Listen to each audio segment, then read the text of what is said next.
If your solos sound stiff, a little robotic, a little boring and random, you're just missing these 3 skills that I would like to talk about today. If you learn them, I promise your guitar solos will get way better. You will sound like a completely different player.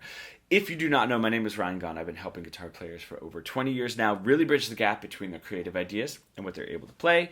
If you would, hit the subscribe and bell notification to get more videos on how to make your guitar playing better. Let's go through these 3 skills. I'm going to put them into pillars here, okay?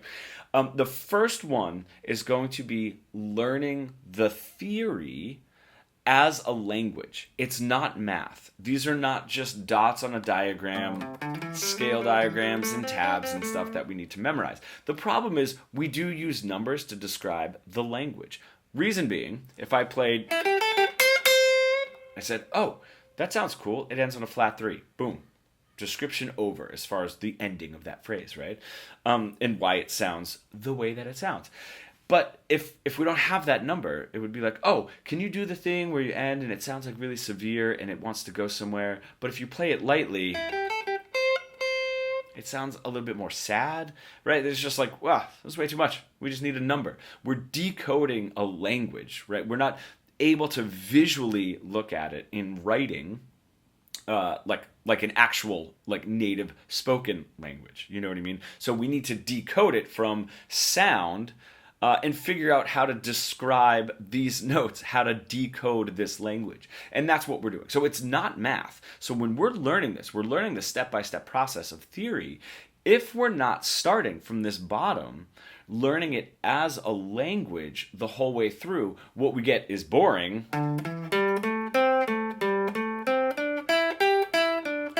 Cool, that's just like first position of minor pentatonic. If I get all the way up here, all I'm doing is boring more, right? So it's like, okay, if I have Phrygian, I'm just doing boring, like more, you know? So we want to be able to learn it as a language and emotionally attach ourselves to that language. So this is going to be the first exercise that we are going to do. We're going to start from the beginning, even if you know modes, right? And you feel like your guitar solos are really boring, even if you know all of this theory. I want to start with something easy. We're going to do it with a minor pentatonic, but you can do it with whatever scale it is that you're in. I'm going to demonstrate it with major as well. But don't forget, we don't really care what note those guitar players are hitting. The guitar players that we love, you know what I mean? We don't really care like what lens a photographer used, you know, or what painting technique a painter used. We love the feeling that it gives us. I mean, this is why non-painters love painting or, you know, paintings. And this is why non-guitar players love guitar solos, you know. Non-photographers love photography. We don't need to know. We don't care. It's just about how it makes us feel.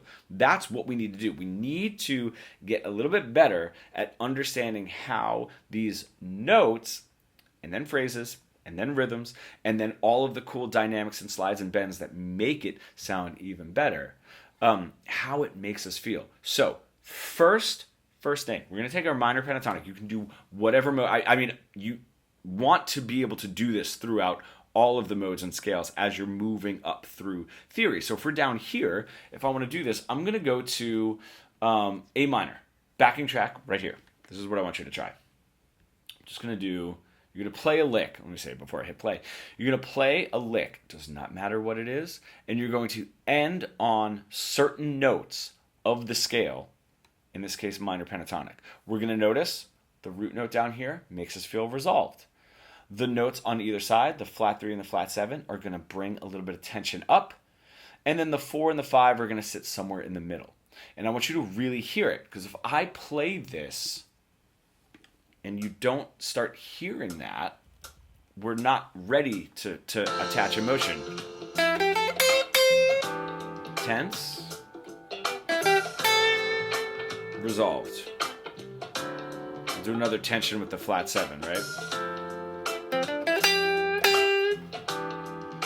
Resolve it to the root note. Now go to the 5. I'm going to play a lick that ends on the 5 of the scale. Nice middle ground. Now the 4. Nice middle ground. Now the flat 3 again. Tension. Where does that want to go? down to resolve on the 1. Okay?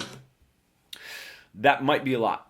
Okay, but that's what we need to do, is we really want to attach. Now, it's much better to do it that particular way than just hitting the note and trying to hear it. We want a little bit of a lick. Just play a couple of notes that lead up to that note.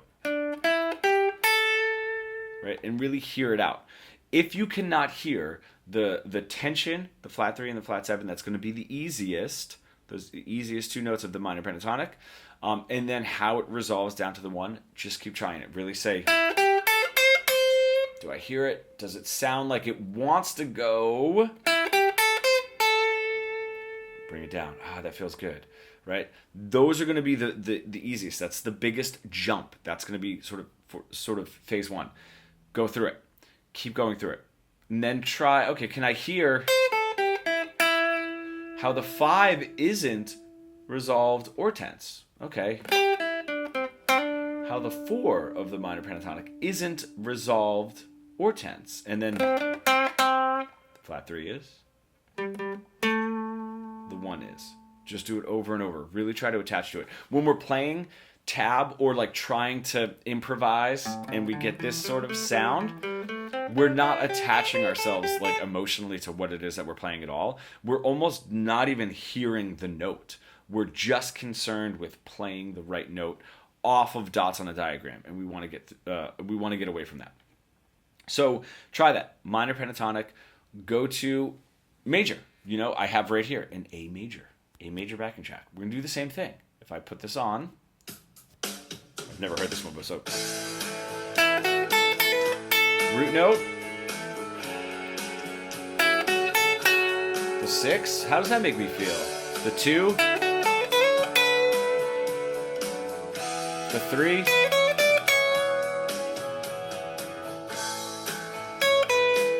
the 2, how's that? Right, that's all we're doing. We want to get attached to it, right? Sounds silly, right? It almost sounds a little woo-woo, but I promise you, this is the missing link of everyone. Listen, you can buy courses that'll take you through all of this, right? The problem is when you get all the way up here, you think you're going to play like some of your favorite guitar players, and the problem is you're not, because we're not learning it as a language, which is after we're getting used to exactly what it is. So that's with the minor pentatonic, that's with the major scale. Then do it with Mixolydian. The cool thing about Mixolydian is all of the notes start interacting the same in the tonal center, except for instead of a 7, we have a flat 7. That's going to interact a little bit differently. So it's not wildly different when we're going from mode to mode, right? Because there's only a couple of notes that are different, right? For major, if I get really accustomed, exactly what I was doing with major right there, and then I move to Mixolydian, it's only 1 note difference. Everything else is going to interact the same. And then when I get to Lydian, it's only 1 note different from major. So everything, all the other notes, just the sharp 4 is going to interact differently than a 4, but all the other notes are going to interact the same. So we start understanding this stuff. And then, of course, how it lays over the entire tonal center landscape, and then also how it interacts with each chord and the progression, and so on and so forth. There's sort of so much to go through and so much to learn, but we want to emotionally attach to it, and this is the first step. As we're doing that, what happens over here? This is the third pillar, okay? Not the second one. We're going to get to the second one. The third one is now you get to see your favorite guitar players and how they're doing it, you know, and especially if we're doing like minor pentatonic and we're talking about a lot of rock, you know, sort of rock stuff, and you're like, oh, I notice when I hit that flat 3, it gives a little tension, and then the root note gives a little resolve. When I'm learning that solo by whomever, there it is. I can see it, and I can hear it now. I could hear that sort of, we're peeling back some of the layers, right? And I can hear ending on the 5, 4,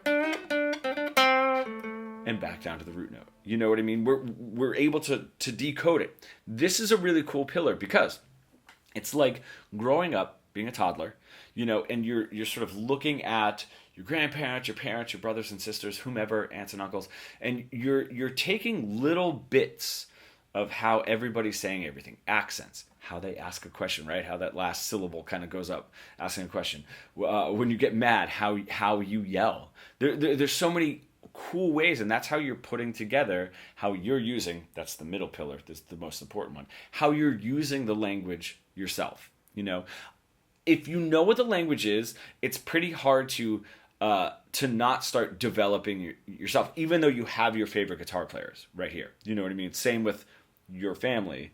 The best part is we get to choose our favorite guitar players. We don't get to choose our family. But that's the best part, is you don't get stuck in like, oh God, am I going to play like Eric Clapton now? No, don't worry about that. You will if you don't understand the language and you're not trying to develop it in your own voice. Yeah, you'll get stuck. But if you're going through this process, we're taking bits and pieces and noticing how it is that they're speaking the language and why it is that we like this guitar solo and not that one, this guitar solo and not that one. And then we get to put it into our own voice, which is the most exciting.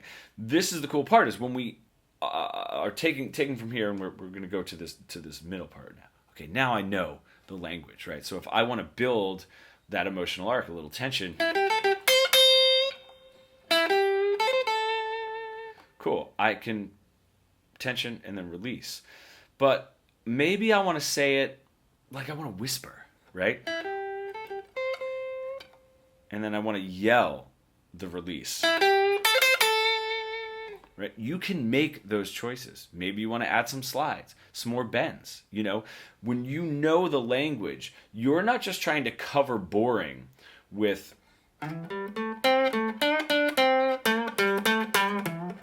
right, random bends and slides and playing softer and louder. If I'm just doing that, it's not helping, or sliding. I'm just adding technique to nothing. If I can develop the something, change the rhythm a little bit, because I understand what it is I'm saying and I'm making deliberate choices. That is where this, right, starts to happen. The best part too is it all snowballs. So don't get discouraged if you're starting all the way over here and you're like, I can't even hear the tension and the release. Or if you're going through the examples that I was going, and you're like, I don't really hear it. You will. You have to train your ear to hear this. Your ear gets better. The more theory that you learn, your ear gets more expansive. If you are, like I was saying earlier, like all your modes, theory, you're doing a really good job. Try it in whatever stage of theory you're in. You know what I mean? I love the minor pentatonic just because the root notes give us such a sense of resolve. The flat sevens and flat threes give us such a tension. The fives and the fours give us a nice middle ground, and then the resolve right there at the end. So that's why I like the minor pentatonic, is because it really drives us up. We notice in the major, right, I can't, and it's the nature of major, right, but I can't drive that much tension. So when I land on a 2, yeah, I feel it wants to go somewhere, right, to that root note, but it's not an anger, right, or an urgency as much as it is in minor. That's why I like starting with the minor pentatonic, right? Even if you know all your modes, start with the minor pentatonic, and then go through whatever mode it is that you're working on and really understand it. This is all phase 1, right? And then we have to get on to what it sounds like for all of the progressions and how to build a story. We talk about rhythmic phrasing. We make sure that we don't get stuck in really boring rhythms. Make sure that our phrases aren't all the same length. Make sure that we're not abusing like bends or slides or vibratos or whatever it is, because those are safeties when we don't know what we're saying. Right now, we're really developing the skill of knowing what it is that we're saying. We're focusing a lot right now on the last note, right? But that last note is the most important in this starting point. But now we have to start moving backwards into the rest of the phrase. How do I want to deliver the whole phrase, the whole sentence, as I'm moving into that last note? Is that last note really the most important note of the phrase? If I do this, is the most important note. of that phrase. That's the highlighted in rhythmically and how long I'm holding it. There's a lot of ways.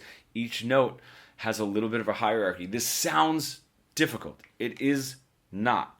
What we're just trying to do is take numbers and patterns and develop them into a language so that you can speak through your guitar.